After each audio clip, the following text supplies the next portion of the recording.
drastic change in the world order. The Philippine Islands had been a U.S. territory for 2 decades and was promised independence under the Jones Law of 1916. Progressive reformers saw the country and its people as a major target for modernization, and education was its main weapon. 7 forward-looking Filipinas came together in 1919 to create a school where young women could gain the knowledge and skills that would make them modern women. Paz Marquez Benitez was the first president of the Philippine Women's College. Jose Abad Santos was its first chairman of the Board of Trustees. Francisca Tirona Benitez was the second president, and with her husband Dean Conrado, guided the school from a house on A. Flores Street to its iconic Taft Avenue campus. In 1932, the college became a university, making PWU the first university for women in Asia founded by Asians.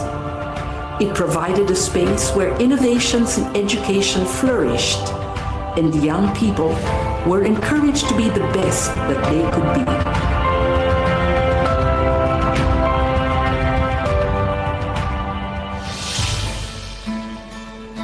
For over 100 years, the Philippine Women's University has been known as a leader in quality education.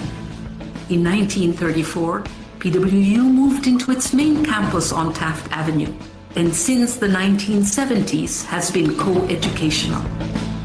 Located in the heart of Metro Manila, it is easily accessible by public transport and surrounded by affordable housing. Today's PWU offers undergraduate and graduate courses in several fields of study. Its business and management programs are responsive to the needs of industry, using evolving technology for global competence. PWU graduates excel in arts and sciences, education, social work, and diplomacy. Its fine arts and music programs have produced outstanding graduates through a holistic education that treasures heritage as well as excellence. PWU has pioneered in fields such as food science, nutrition and dietetics, medical technology, pharmacy, and nursing.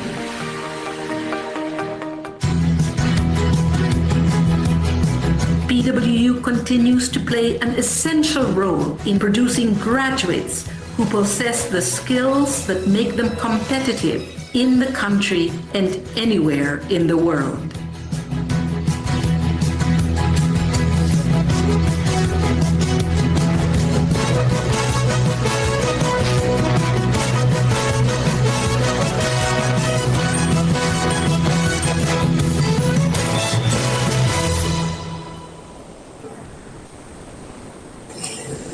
Okay, so Kumustahan and Aging Successfully, a designer's point of view. Good afternoon, PW community, our JASM's Manila family, our JASM's Quezon City family, and everyone here in Google Meet, Google Livestream, FB Live, and YouTube.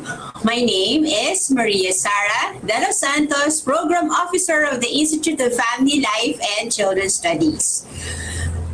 I am happy to serve you as a host for this 10th Kumustahan on Aging Gracefully. To formally begin, I would like to invite you all to an opening video prayer to be followed by the Philippine National Anthem.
For our house rules for this afternoon, may I request everybody to please rename your Google or FB to your name and your department. Please be sure to introduce yourself via chat box and write your name and department. We encourage everyone to use the chat box for any comments, questions, or concern related to our Kumustahan. Second, sit in a quiet area where you are most comfortable and will not be distracted. As much as possible, avoid multitasking. Use your earphones and headset if necessary. Third, to ensure a conducive learning environment, participants will be muted during lecture sessions. During our sharing, you may turn on your video and unmute your audio. Fourth, have your gadget ready and on full charge. To give the opening and introduce our speaker, let us listen to Dr. Ligaya Braganza, Program Chair, School of Food Science and Technology. Dr. Braganza. A pleasant afternoon to everyone. Today's topic on aging beautifully and gracefully is, I would say, a hot topic, particularly for women. Aging is inevitable. Many would find it difficult to deal with the changes that come with getting older. But while we are dreading some wrinkles and sagging, there's so much more to aging gracefully. Others would have it as looking old, but still embracing other activities. Or it should be showing signs of aging, but still powering forward with life. However, aging gracefully don't necessarily have to refer to age or appearance. For us, they say, age is just a number. Aging is what? Much more than this. It refers to the attitude people should have as they go through the various stages of life. You need to do whatever is necessary to stride into your older years with confidence. It is more about being healthy and happy than keeping your wrinkles at bay. It's about living your best life and having the mental and physical health to enjoy it. Maintain a healthy lifestyle, surround yourself with people you love, do things that bring you joy. This is what aging gracefully is. And on this note, I would like to welcome everyone to this webinar. Just relax, listen to our resource speaker, and get tips on aging gracefully and successfully from the perspectives of an architect. Now, allow me to introduce our distinguished resource person. Miss or Architect Bienvenida Candelaria is a USC graduate and started her career as an apprentice in a prestigious architectural company, the Antonio Sindiong and Associates in Chinabang in Makati City, where she worked for 10 years since 1992. Her employment continued across disciplines in firms specializing on civil engineering works, landscaping, before finally the academe in 2003. During the first 2 decades of her career, she embraced opportunities where friends and relatives gave her the chance to design their residences, small commercial buildings, and a resort.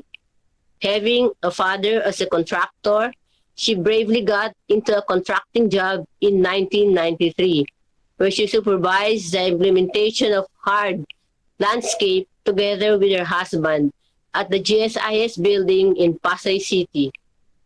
She gained more knowledge during the time when an employer asked her to supervise the finishing stage of their residence in Ayala, Alabang in 1996.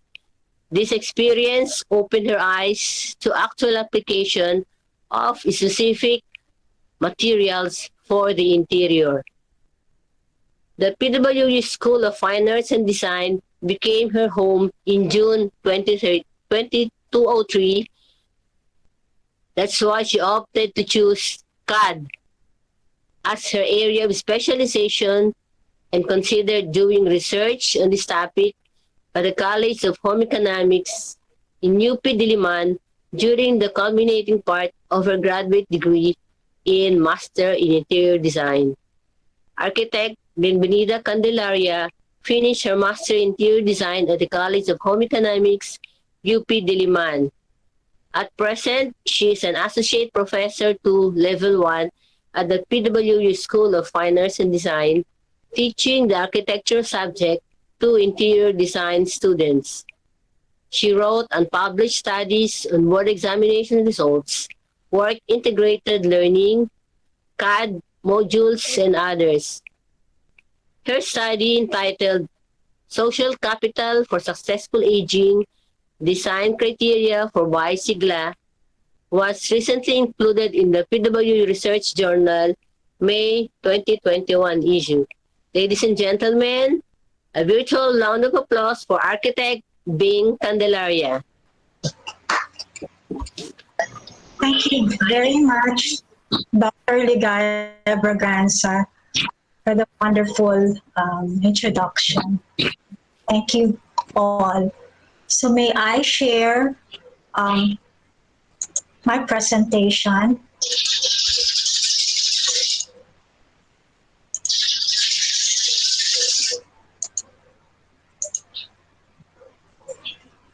So good afternoon, everyone.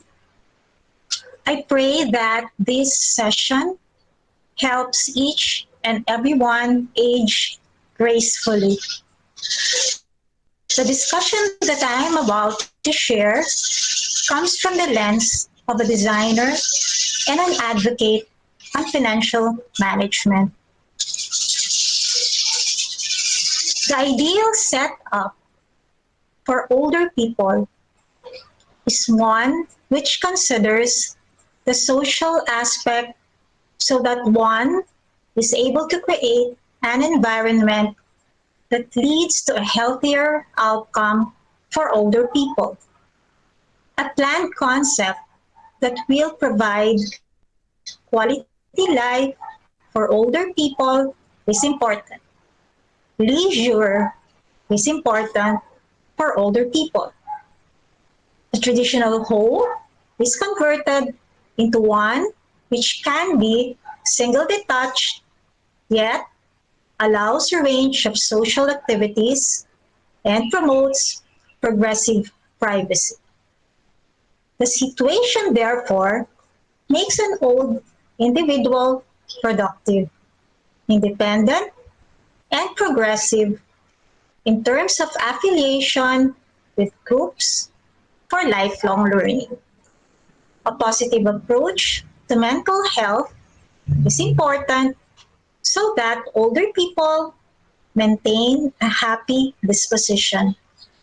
Barrier-free environments that are enabling rather than disabling suit older people.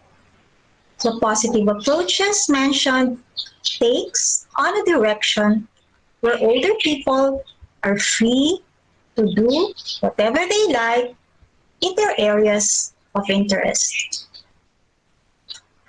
As a researcher, my recent study is the creation of a built environment called Bisigla. It applies different variables such as person environment concept, aging in place, universal design, biophilic design, and functional design.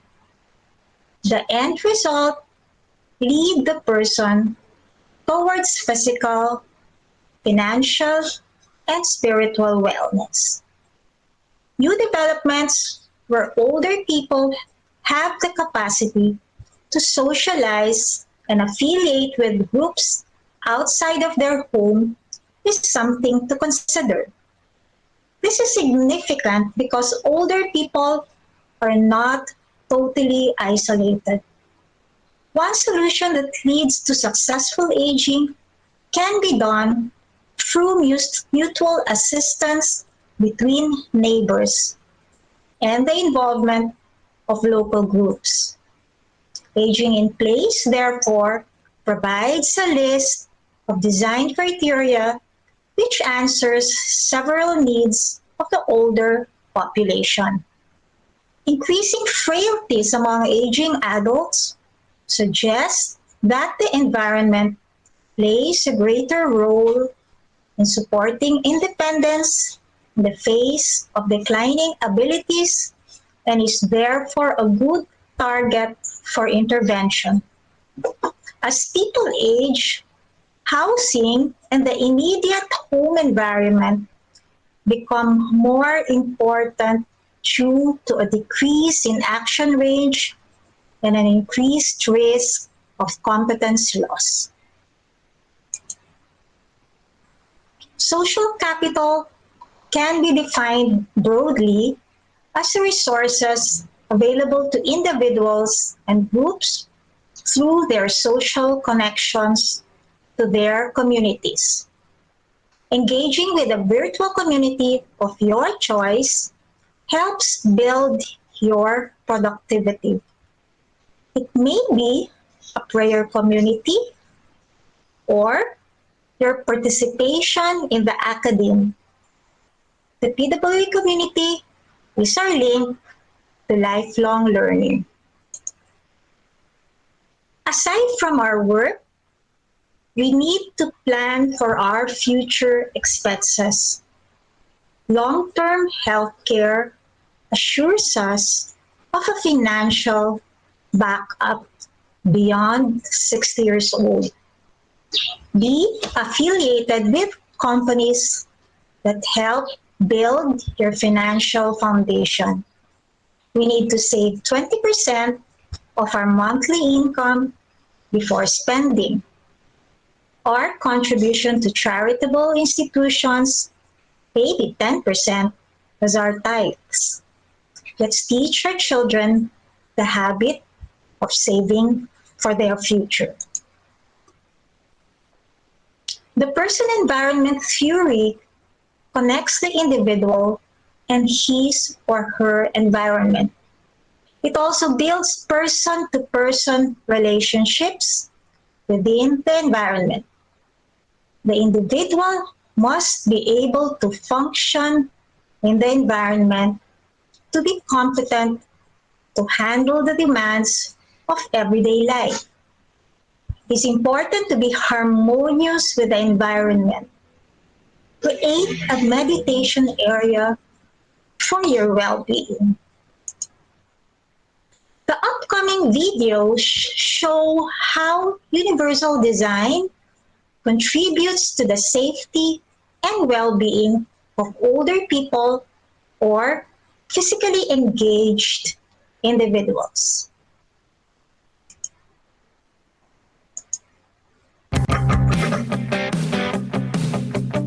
Today we're checking out a beautiful integration of universal design principles with a loft located in Pioneer Square, one of the oldest neighborhoods in Seattle.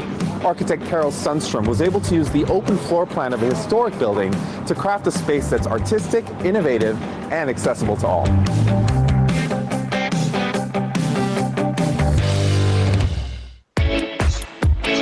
We moved to Seattle 13 years ago. Ideally, I wanted something that didn't have a lot of doors, that had kind of an open feel to it. We wanted a place that worked for him, that was functional. You know, we wanted it to reflect our character, and we have a affinity for gritty places that are authentic, so we wanted that in the space. This was an old warehouse building. It used to house furniture. We live in a loft that's more than 900 square feet. There's a bathroom and a bedroom in the back, and the kitchen, and the rest is an open floor plan. It's a big, beautiful box. It was really important to me to be able to to do kind of everyday tasks, being able to reach a bottle of wine and open it and wouldn't scare anybody, and and that I would feel confident. Hi. Hey, welcome. Feels great. What a great vibe. I remember Leslie said I want it to be the no excuses home. So everything needed to be easy for both of them. As you were designing this kitchen, what were you considering in terms of reach and accessibility and heights? So one thing we look for is being able to get into cabinets within arm's reach, but also without having to maneuver around operating doors. So these cabinets are just bypass doors so that everyth's within easy reach. We measure all of our clients and their reach and posture so that we know, how many of these shelves are within easy reach. They live in their kitchen. So a lot of real estate here went to the kitchen because the kitchen is their living room. This island is very special. One thing you might not pick up on right away is that it is slightly lower than your normal countertop height. And that was so that it would be a little easier for Randy to reach things when he's using a wheelchair while cooking. Still works for Leslie cooking as well. And for anyone. Yeah. We had a couple incidents with just safety and cooking and gas, and so I also wanted to be safe. What are those issues? So in Boston, I was standing in front of our stove, and then I lost my balance a little bit, so then I put my hand down onto one of the burners. When we were doing this, I was like, if there was something I could grab onto that isn't on fire. So it started out in concept as a safety feature for you to just have something to steady yourself. And so then it became, also it's a great place to hang a dish towel. We spent a fair amount on the sink. Whether one can love a sink, I don't know if that's possible, but if it is, the sink just works so well that I do love the sink. It's at a certain height, and it can kind of like pull all the way in here and not get like water on my lap or all those kind of things. And then of course the faucet is moved to the side and forward within reach for Randy. It just really, it worked out really well.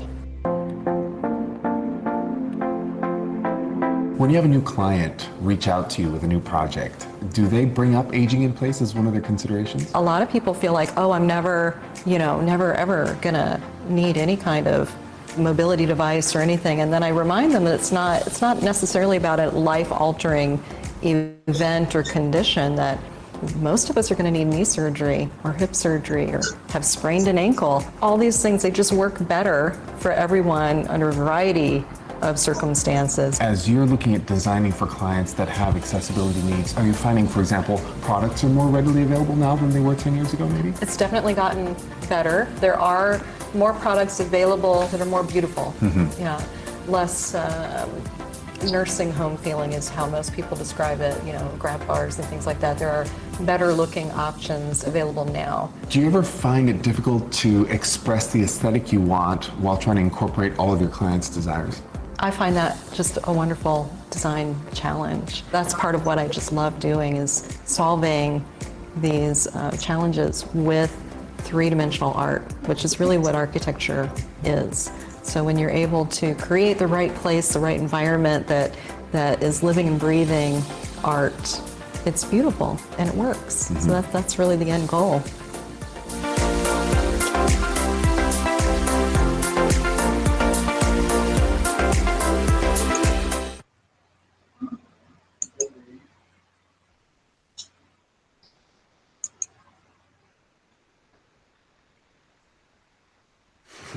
Thanks for coming today. I wanted to show you some features of the Universal Design Living Laboratory.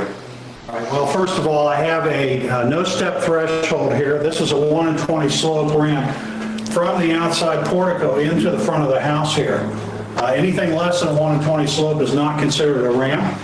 You'll notice that the front door here is set down into the concrete, so there's only a 1/4 inch threshold transition between the outside and the inside surface. This is the powder room. This is what I consider a public space. So we wanted to make it wide enough for, or large enough for somebody in a power-assisted wheelchair to use and to be able to maneuver around easily. Notice that we have motion sensing lights coming into the space, as well as a motion activated fan.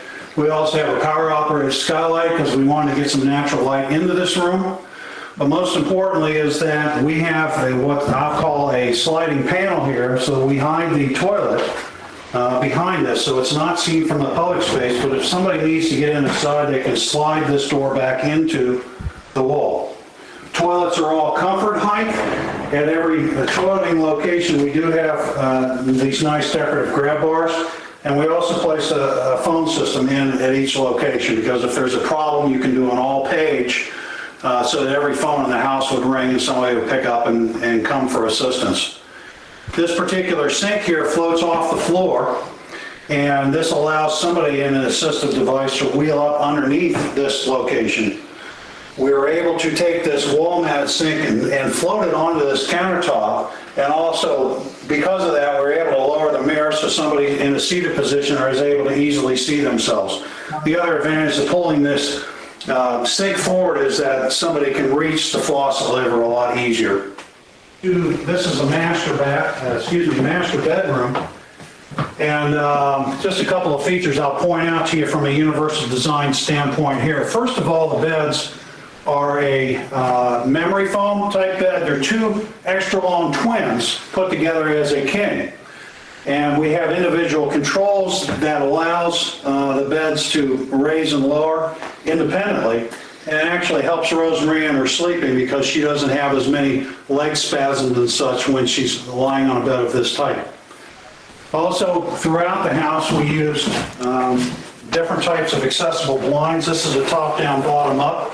But this particular, the windows that we use in the entire house are a casement style window. This has a single lever crank, or a latch I should say, with a pin top and bottom, and a crank here on the left side. So this makes it easy for somebody in a seated position to open and close the window independently. We're going to move towards the master bathroom here. A couple of features I'd like to point out. Again, a transition between spaces here. In this situation, we floated the floor up a little bit so it was even with the tile in the bathroom. More importantly, though, we used a fair amount of pocket doors on this side of the house. And the reason we did this was space savings, but also because we felt it was easier to open and close by using this handheld device. You can see a latch here that pops out that allows somebody with limited dexterity or arthritic type hands to be able to open and close this door. It also has a latch to it. But you can see how easy these doors open and close at will with ball bearing hinges or ball bearing track that we have. First and foremost, the bathtub, the whirlpool that we have here. There were several considerations here. Number one is standing up in a bathtub is one of the least safe things you can do in a home. There's quite a number of accidents in regards to slipping in a bathroom type setting. So what we did is we purchased this whirlpool that has built-in grab bars. It's a cast iron tub, but we also made a wider deck here. So instead of stepping into the tub, you sit down and transfer into the tub itself. Okay, it makes it a little easier for somebody in a seated position to get across, so you can spin around, towel off, and then go about your day. We also, as part of the planning process, we thought that maybe in the future we would have a need for a track or a hoist type system, so we did blocking up in the ceiling here as well as in the bedrooms near the beds to enable somebody to use this tub if they're disabled in other ways. In the vanity area here, it's really amazing the difference that 2 inches makes. I'm 6'4", Rosemary's 4'9" in a seated position, but having just this slight amount of change in counter height, she's able to roll in underneath this sink area here. The shower is probably the most important room area for us and one of the most difficult for us to design, simply because you have to think about the needs you have now as well as the needs you may encounter in the future.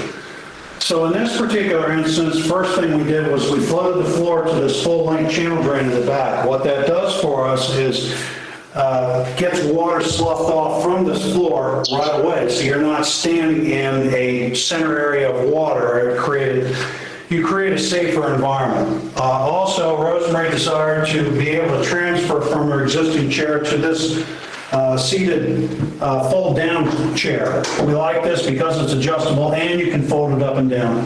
Notice we have grab bars all around. We did a solid material here that allows ease of cleanability, and we have a adjustable handheld shower here which goes up and down, but also has a on-off and a volume control.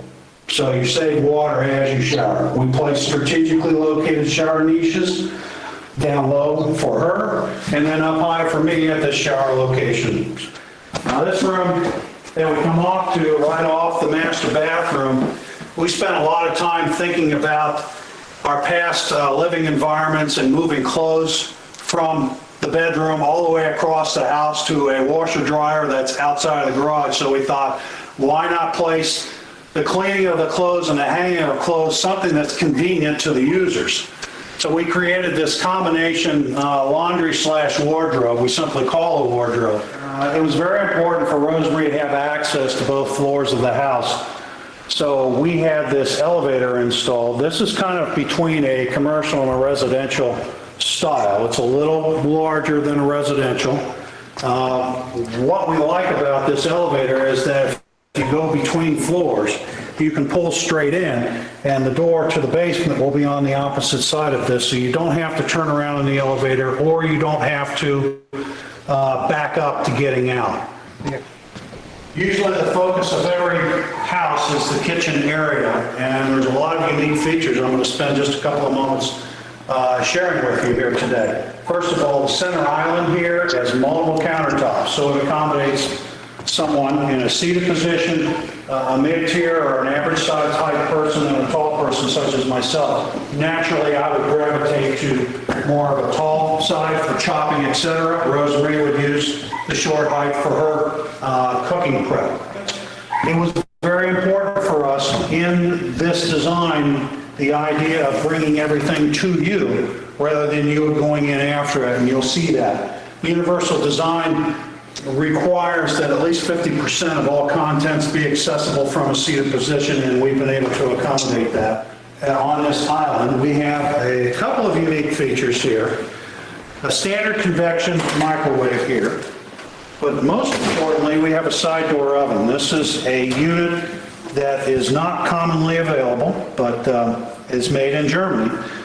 This, believe it or not, same height here from the floor as what's in a typical range. But what this allows us to do is get close to your turkey or whatever you're cooking inside, as opposed to standing way out and not having the leverage to get something out that's heavy. Over here on this side, again, more storage, pull-out drawers, etc. Here's a convenient feature for everyone, and this is a standard dishwasher with pull-out drawers, but we raised to 15 inches off, so it's convenient for myself and for Rosemary. And then we have drawer storage underneath that as well. Now, here we have cutlery storage, multiple tiers, so we can get more cutlery in the same amount of drawer space as what we had before. The sink here, using a deep well stainless sink with the drain holes towards the rear to give us a little bit more knee space. Speaking of knee space, we have that underneath here, and we've also mounted the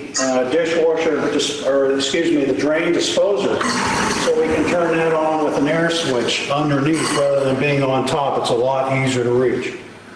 A reverse osmosis water and a single levered faucet with a pull out here. Notice that the overhead storage units here are 14 inches from here to here as opposed to the standard 18 inches. That enables Rosemary to get up through the second shelf here on most of these. Rosemary loves this feature. Is an area where she can pull in and cook more comfortably than she was able to do before. These are thin line cooktops. They're available in gas, electric, and induction. We chose natural gas. They're also available in different burner configurations, a 2-burner, a single burner, and this is what's called a steam table. We're able to take this, fill it up with water from the reverse osmosis system. And if you want to cook noodles, throw your noodles in here, turn it on and cook it. When you're ready to serve, you can flip a switch and the water drains out and you serve right from here, or you can remove the basket. The big selling feature for us was that you didn't have to take a big pot of water and try to wheel it over to the sink, flip it into a colander and drain it there. There's a risk of a burn hazard there, which you eliminate in this arrangement. Drawer space, an interesting feature with this was that, and we had never tried this before, we thought, let's put our dishes down below. They're accessible for Rosemary, and I've come to really like this too, because you're not taking heavy stoneware plates and putting them over top where you risk breakage more often than not. A couple of things I'll show you out here in the garage. You'll notice, and I didn't point this out in the beginning, but the only place that has steps in this house is to the basement.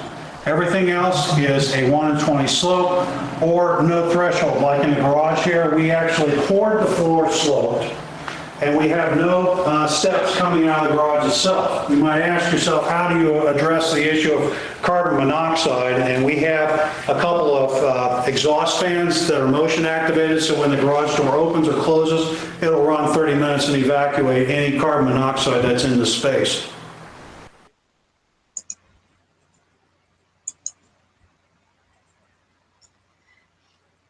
Friends, the next video shows how biophilic design helps an individual experience a healing environment. Let's view this.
The next video shows us how we can create our own happy corner. So friends, let's view this video.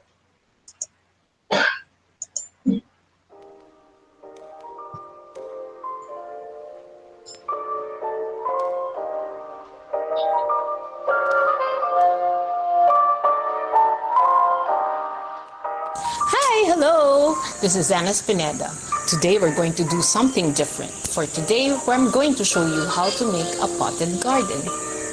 The one I'm going to do today is perfect for small spaces like condos or balconies.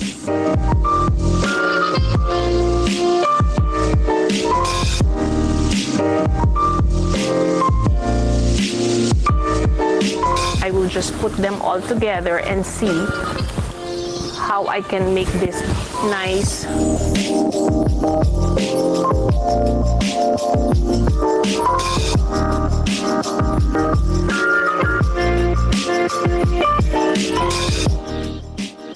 Gently remove it from the plastic bag. If it has extra soil, take it out. Extra roots, you can take it out. I'm going to make it a little deeper.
I hope you enjoyed the videos. So therefore, creating a built environment is a choice. How do we lead a life that is meaningful for us? How do we satisfy all our senses? How do we become closer to the Lord? Being grateful is one big factor that helps us feel the Lord's blessings. A home office next to an altar allows an individual to be productive. So therefore, we should engage in horticulture therapy, cooking therapy, cleaning therapy, and art therapy. So we do hope that by engaging in these activities, we hope to age gracefully. So in the last video, let's explore on how old people in Japan live. So let's view the video.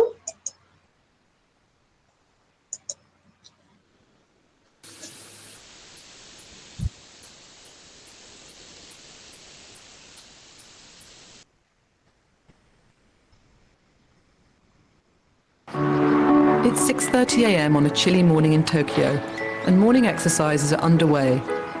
There are a few young faces, but most of the regulars are past retirement age. With Japan's population set to shrink by a third by 2060, and the number of elderly reaching 40%, this could be a vision of the future. But for many in this long-living country, the official retirement age is merely a number. Up and down the country, many people in Japan are working well into their 70s and 80s, and sometimes even beyond. Yukie Mano, who's 82, runs Sanyodo Shoten, a bookshop that has been in her husband's family since it opened in 1891, and in this same prominent spot at the corner of Omotesando since 1931.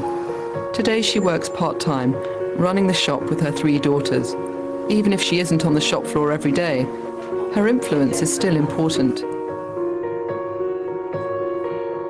人が大好きな性格なんです。ですから小さい子供から年配の方まで本当に人に会ったらみんな友達になりたいっていうそういう性格なんです。ですから体調をいつも整えて店に来られるよう心がけてます。 The bookshop is more than a business for Yukio. In an area increasingly filled with luxury labels, Sanyodo has a unique presence, and the family feels strongly about keeping it open. やっぱりこう先祖がここに根を張ってちゃんと築いて北窓が続いているっていうことはすごいことだなって思うんですね。私がこれから先どのくらい生きられるか知れないけど、私が産んだ娘たち、それから孫たちがそういうのを見守っているのもこう生きがいっていうかと思って生活してます。 100-year-old Ichiro Sekiguchi says that working has kept him fit. Today he is still in charge at Café de l'Ombre, the coffee house he opened in Ginza in 1948. He still roasts the beans twice a week in a machine he had custom made and still enjoys chatting to customers. Sekiguchi is an artisan who draws coffee fans from Japan and beyond. At the heart of it all is his commitment to the perfect cup of coffee and a lifetime of knowledge he has passed on to his nephew and the other staff at the cafe.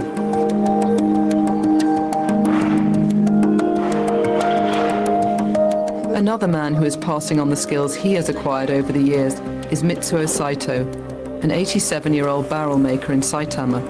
He might not have the same physical strength he once had, but he still has a role to play and takes his work very seriously.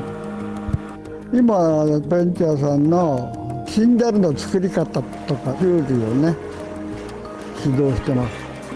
とにかく高価なねお酒ですよ。ウイスキーっていうのはねそれを入れるもんだからそれが絶対にね盛らないでしかもいいウイスキーができるようにっていうそういう考えでね仕事をやらないとね完全なとにかく完全な手抜きは絶対許されないね。 Hiro Matsuda is a barber and still working in Tokyo at the age of 71. He's had a long history in the profession. He opened his salon called The Barber when he was 61. It now has 5 branches. 仕事はですね、やめないと思いますね。この理容師っていう仕事は長いずっと30年40年とお付き合いできるお仕事なので、やっぱりこうお客様が僕を指名していただける人がかなりいらっしゃるんで、その人たちがこうもう来なくなるまではやりたい。自分の中では諦めというのがあると、その諦めから人生が終わっていくって思うんですね。その諦めないで次の今自分は最低なラインでいたとしても次のステップ上に上がるという好奇心を常に持っていると生きてて楽しいっていうのがあるので、自分が衰えた姿を見せたくない。例えば、90になっても元気で歩いていたりとか、それから元気でお客さんに接していたりとか、そういう姿を常に想像して自分で生きてるんですね。で、前に常に向いていこうっていうのはそういうことだと思ってますけどね。For many active older people, work keeps them healthy and motivated, and they're unwilling to give up that sense of purpose for a quiet life. Last year, the number of elderly Japanese hit a quarter of the population for the first time.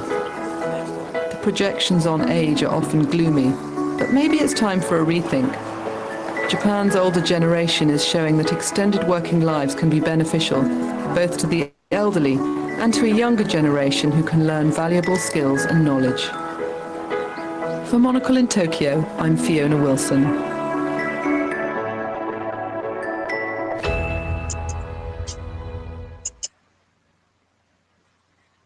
I do hope that you enjoyed all the video and the presentation. I'd like to thank you for your kind attention. Alright, so ang daming video na pinakita ni Architect Bienvenida because this is from the perspective of an architect. Nako, siguro kung mag-share ako, wag na, bawal ako mag-share. Doc Lina, pipigilan ko lang. Pero expensive pala, no? Kailangan pala mag-ipon na ako ngayon pag ganyang kaganda. So for this afternoon po, we have po 2 sharers which we are happy na said yes to Ma'am Glenda. Ayan po. We have Director Ruth Penanyo from the Alumni Relations Development Office. Ayan. Yan, Ma'am. Hi, good afternoon, everyone. So, what can I share? There are lots of videos that we've watched right now a while ago, but the only thing that how can we age gracefully? So I only have one parang for me it's to lessen the stress. Actually, yun talaga eh. Pero kasi when you think about the future or yung marami kang iniisip, lalong dumadami yung stress mo, especially right now with COVID. We are thinking about a lot of news, ganon, na-expose tayo sa maraming stress. So for me, siguro, I have a favorite verse kasi that always inspire me eh. Yung sinasabi niya, kasi stress is being anxious. So sabi dito sa Philippians 4:6, do not be anxious about anything, but in every situation, by prayer and petition, with thanksgiving, present your request to God. So pag dumarating na for me, for my sa experience ko, so that I will have less stress, I just pray to God. Kumbaga, meron akong nakikita na parating pa lang na stress, trabaho, problem sa house, si Juna at si Judith, dumarating, di ba? Kilala ko rin yung mga yan. Kilala niyo ba sila? Bawal sila sa bahay namin.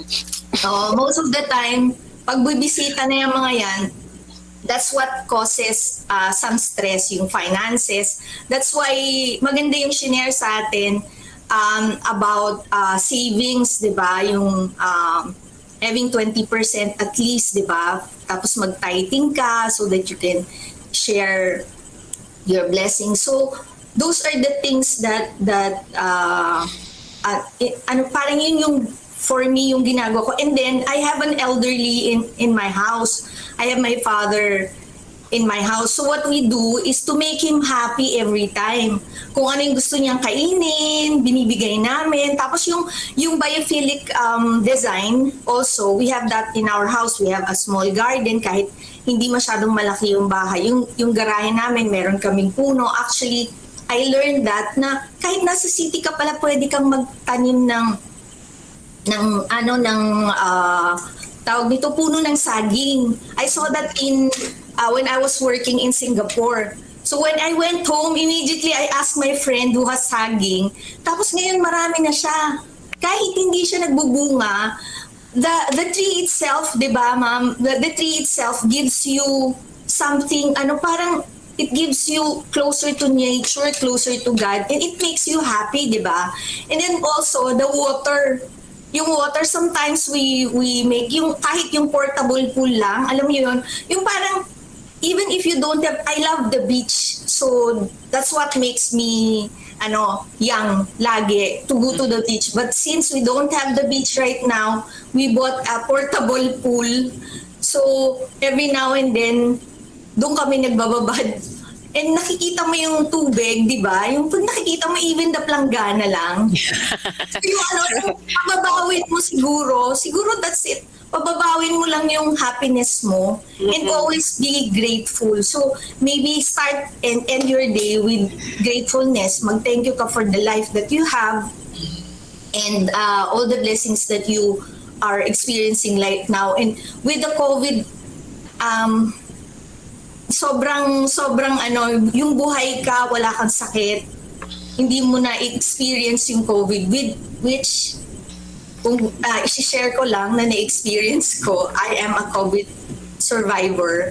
So, pero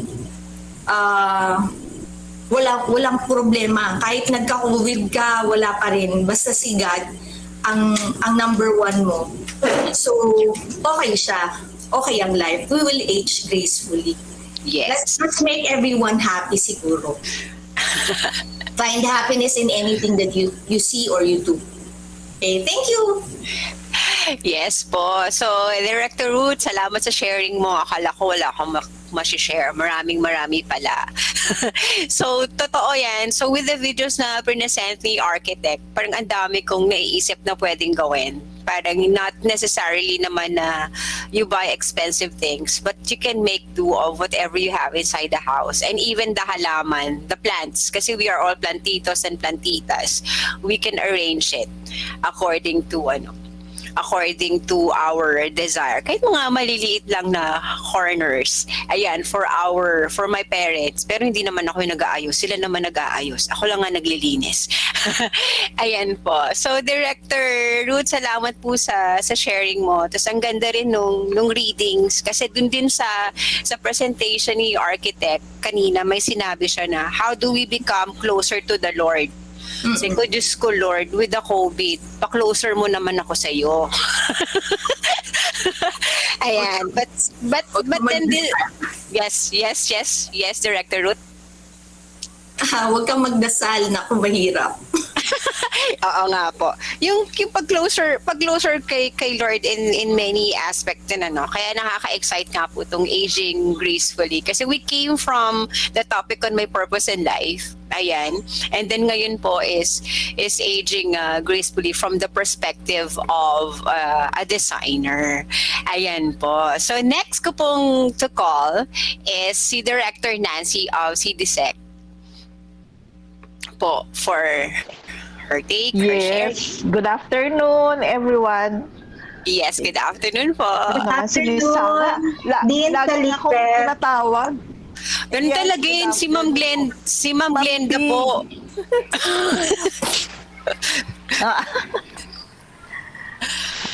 Si Architect Bing yan.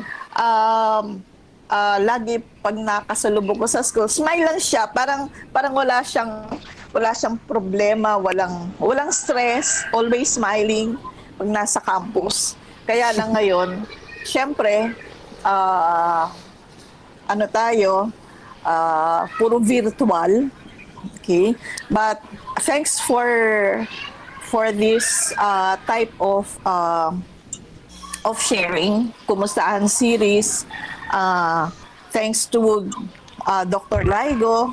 Siguro alam ko siya yung may idea nito, though nasa kanya-kanya tayong workspace, we still manage to see each other virtually. Okay, so sharing. Parang timely ba to para sa akin? Sabi nga, age is an issue of mind over matter. But if you don't mind, it doesn't matter. Kaya sabi, age is just a number. Kaya nga, di ba? You find your time to enjoy what you have and enjoy the things around you. Kaya lang, kung nasa province, siguro mas marami kang magagawa. You can convene with nature, kagaya nung yung pinakita ni Architect Bing sa video. You can move around, sit under a tree, tapos with fresh air. Kaya lang ngayon dito sa yung natin ngayon, hindi natin yan magagawa. And then I love the designs, yung house designs. Kaya lang, syempre, kung limited ka naman ng budget, edi you just have to rearrange what you have. Okay, yun yung ginagawa ko ngayon.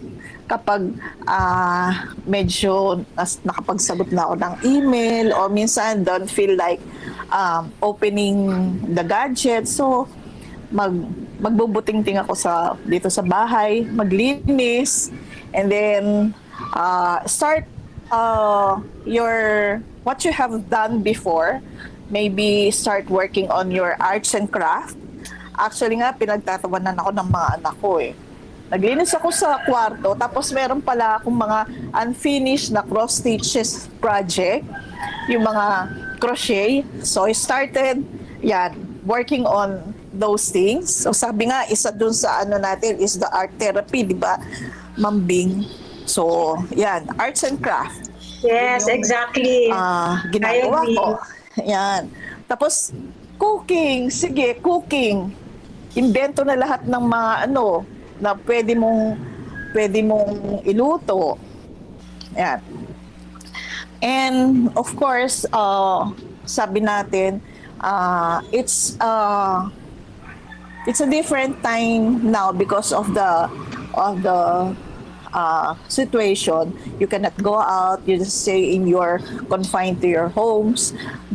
Kagaya na sabi ni Miss Ruth, gusto niya sa beach. Ayun.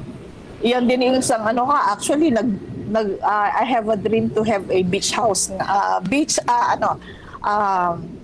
vacation house along the beach front. Kaya lang hindi naman, kahit siguro meron ka ngayon, hindi ka naman pwedeng hindi ma-enjoy yung beach, okay?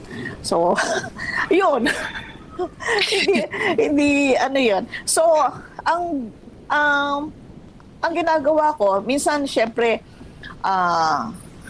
may mga pressure or sabihin natin may stress from work, but at the end of the day, just feel the comfort of your room, okay, your bed, relax. Tapos ako ang ginagawa ko pag hindi ako makatulog, or minsan ayaw ko na makinig ng news kasi stressful, nakakatakot. True. Parang so sa gabi, either kung ano man, may magbasa o pag hindi pa rin ako makatulog, I just listen to music.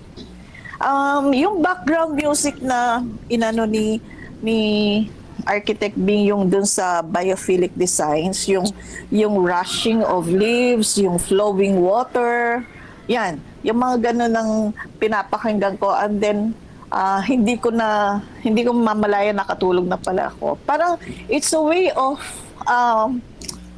sabihin nating stimulating your imagination. So kunwari nasa beach ka, naririnig mo yung rushing of the waters and so on, or yung ng hangin, huni ng hibon. So yun, it feels relaxing. So yun yung mga ginagawa ko, and of course I would like to also see from as I saw it from my father. Sabi niya, in everything you do, sabihin mo lagi, nagwalis ka lang for the glory of God, or this is for you. So lahat ng ginagawa mo, i-offer mo sa kanya, and at the end of the day, you really feel lighter. So problems come and go. So you just have to play around also with them. Okay? So hindi nawawala yung stress, pero you can handle stress. Hindi nawawala yung problems. Andyan yan. Halimbawa, hindi ka makalabas, due date ng iyong kuryente, ng iyong tubig. Pero, at the end of, makakaisip ka ng solusyon. Yan, meron na tayong mga online banking, meron na mga bank transfer, so hindi na kailangan lumabas, which is, yun ang kailangan natin ngayon, is to be confined at our comfort of our home. So, enjoyin mo lang yung bahay, enjoyin mo lang yung kasama mo sa bahay. Yan lang po yung ko.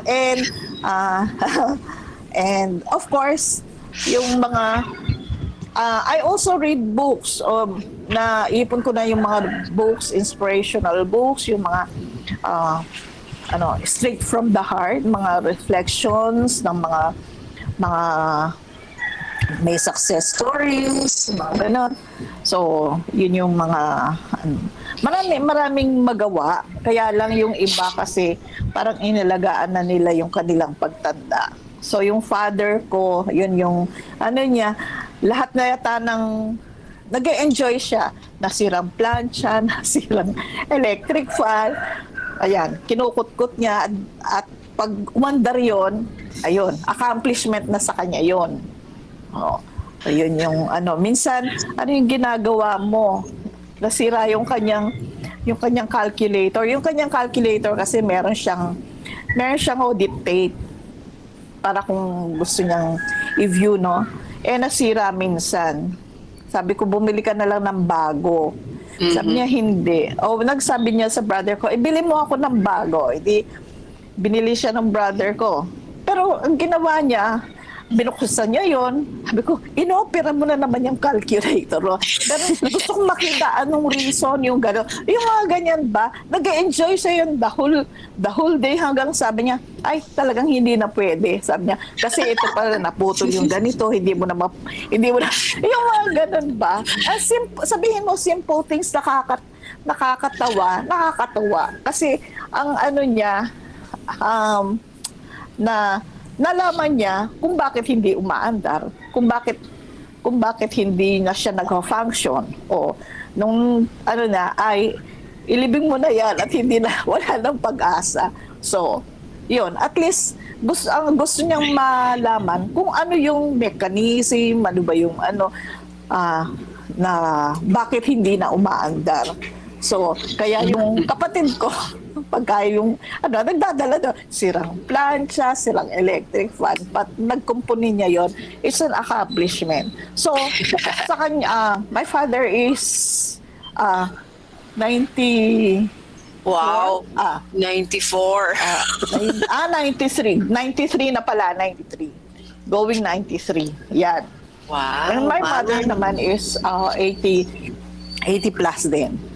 So kaya lang ang nanay ko ay bawal siyang mapagod kasi may heart ailment. So yun lang, basta nag-enjoy yung tatay ko, enjoy na rin siya.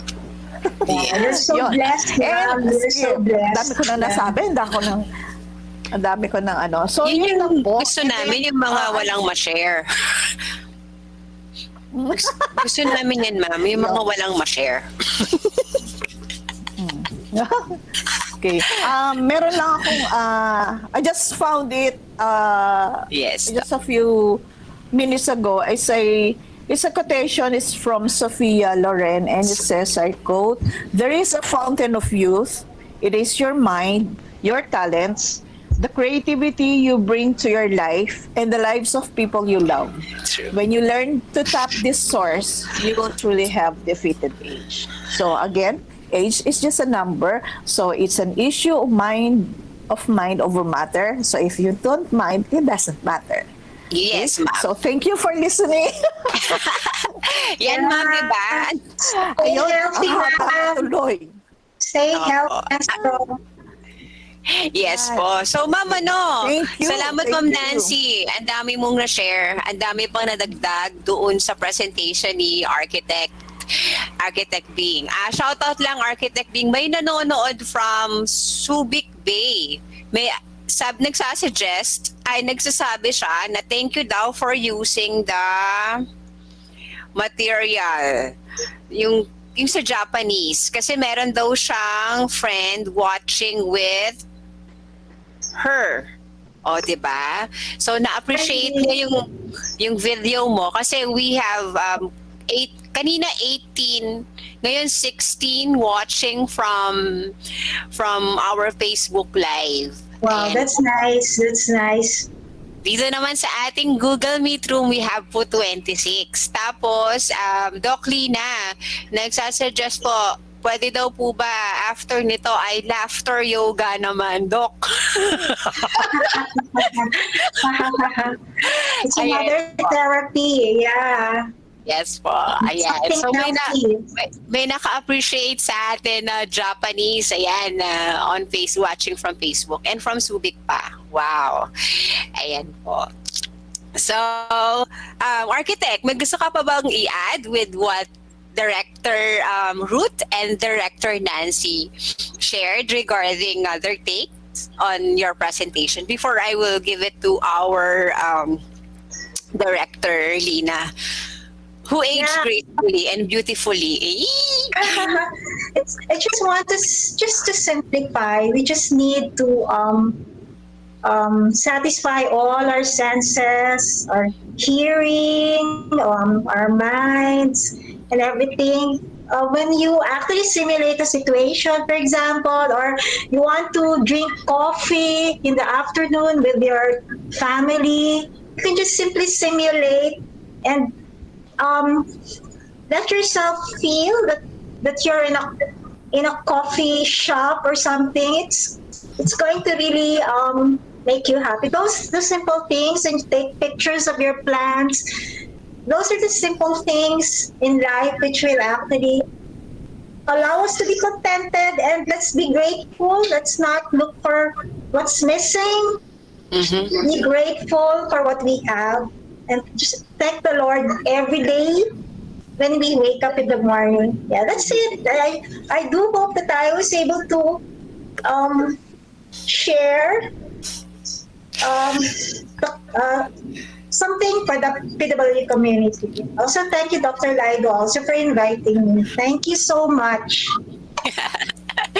Okay, thank you, Architect Bing. So, thank you din sa nag-share kay Director Ruth and then Director Nancy. Now, I'll give now the time to, ayan, ayoko naman sabihin the mother of all aged, pero sinabi ko pa rin.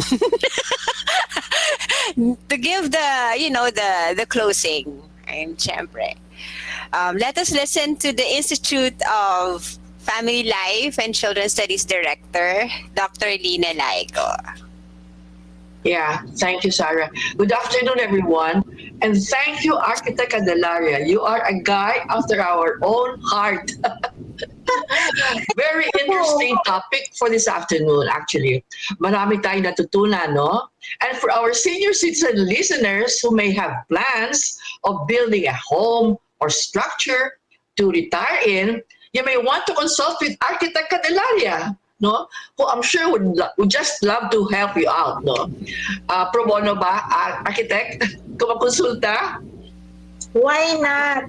Oy, why not now? Helping. Thank you. Thank you, Ruth. Also, I like your attitude, no? And Doc Nancy, as always, you always say the right things, no? Actually, the ambience that was introduced in the design of Architect Candelaria includes being one with nature and ensuring safety, like those stairs or the higher steps, so to avoid trips and falling, and everything within reach. Yun siguro talaga ang dapat, palagay ko magpagawa di kami ni Mr. Laigo na maliit na kubo, na ganyan. Ensuring safety, ha? And you're surrounded by things that interest you, such as gardening, like a well-designed kitchen if you're interested in cooking, and even spirituality, no? And wellness of mind, peace of mind, and of course, social connections, surrounded with a lot of emotional support from family and friends. Actually, we Filipinos are very lucky that we are family-oriented. Our families take care of us, of their own parents, although now we have a home for older people, like Golden Acres, for those who have been abandoned by their own families. As Dr. Braganza said in her opening remarks, aging is inevitable. Yeah. But my own take on aging gracefully is that it's all about attitude. And many of you have agreed with me on this. Sabi nga ni Ruth, sabi nga ni Nancy, no, Dr. Nancy, it's how you think. Maintaining a positive attitude and having peace of mind, no matter what kind of environment you are in. You just have to stay calm when you have problems, and you learn to manage. Have your options, no? And be calm. Huwag tayo matataranta sa mga problema, no? And besides, we have our families to run to. Kung wala tayong pamilya, di magdasal tayo. Andiyan pa naman ang Diyos, di ba? And we all are anchored on God. Anchored in our family and on God. Okay. Now, yung aging gracefully actually, keep on smiling and be kind and be compassionate and do not judge others. Pag may nag-criticize sa iyo, tawanan mo na lang. Baka unhappy siya sa sarili niya. Kaya she's putting her own, maybe what she doesn't like in herself on other people. So just, again, attitude, no? Happy attitude. But thank you very much again, Architect Candelaria, no? And thank you all for joining us during the session. I hope to see you again in our next Kumustahan. Have a nice weekend, everyone. Good day. Thank you, Dr. Nina. Thank you, Dr. Nina. Thank you, Architect Bing. And thank you po, Director Dr. Ligaya. So thank you very much, PWU community, faculty and staff. Thank you, IFLCS, School of Arts and Sciences, School of Fine Arts and Design, our Campus Life, ICT, and Media Center for making this Kumustahan on Aging possible. So to formally end, let us together sing our PWU hymn.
Thank you, Sarah.